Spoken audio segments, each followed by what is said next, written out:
র্যাবের একটা ব্যাটালিয়ন আমাকে প্রোটোকল দিয়ে নিয়ে আসছে, কত লক্ষ মানুষকে ঠেলে লাঠি চার্জ করে রক্তাক্ত করে যে আমাকে আনা লাগছে, এটা বোঝানোর মতো না। যদি আপনারা না দেখতে পেতেন, যারা আহত হয়েছে আল্লাহ তাআলা ভাইদেরকে সুস্থ করে দেখ।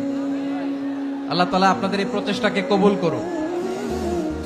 আপনারা যদি এই যে এরকম সবার সাথে বন্ধুত্ব, কারোর সাথে শত্রুতা নয়, তাই প্রতিবেশী দেশকে বলবো, আমার ভাইয়েরা আপনারাও আমাদের ভাই, বন্ধুত্ব দিলে বন্ধুত্ব পাবেন। বন্ধুত্ব ইজ ওয়েলকাম, দাদাগিরি নয়। বন্ধুত্ব ওয়েলকাম, দাদাগিরি নয়। Loud and clear. ভারত যদি বন্ধুত্ব দেখায়, বন্ধুত্ব পাবে।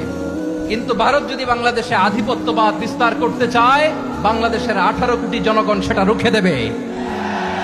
ভারত যদি গৌর গোবিন্দের ভূমিকায় নামতে চায়, দেশের 18 কোটি মুসলমান শাহজালালের ভূমিকায় নামবে।